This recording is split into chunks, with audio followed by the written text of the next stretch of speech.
از جمله آداب صلات اینه که وقتی که در نماز انسان استاده میشه به آیات رحمت میرسه و با آیات عذاب میرسه گریه کنه. گریه‌ای که فقط به خاطر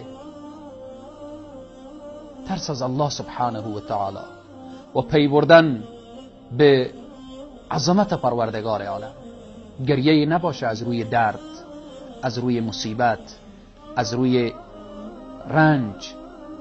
این گریه نماز انسان را اگر به خاطر گریه دنیوی بود، این نماز انسان را فاسد میکنه. که انسان یادش از قرضداریش بیایه به جای نماز گریه کنه، یادش از بالاخره از مسائل دنیوی و خسران تجارتش بیایه گریه کنه، این گریه فایده نداره.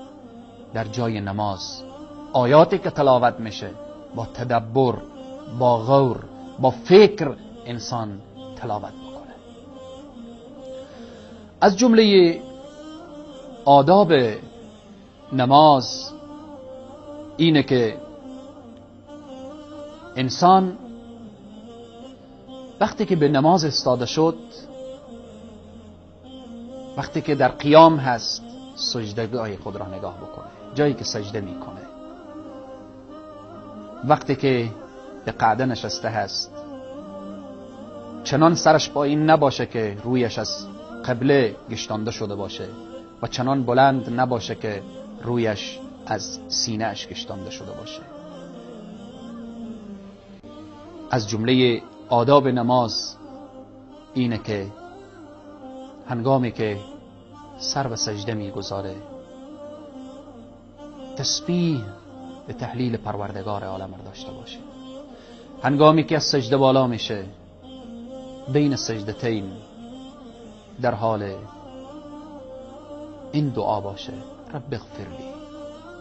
هنگامی که از رکوع بلند میشه، سمع الله لمن حمده ربنا ولك الحمد حمدا كثيرا طيبا مباركا فيه. الله اکبر. نماز از ابتدا وقتی که شروع میشه به نام مبارک الله، الله اکبر، تا لحظه‌ای که انسان سلام میده: السلام علیکم و رحمت الله. نماز با الله شروع میشه، با الله، با نام مبارک الله ختم میشه. این به این معناست که در این عبادت دیگه هیچ کس راه نداره، فقط تو هستی که به حضور پروردگار عالم استاده شدی و راز و نیاز داری.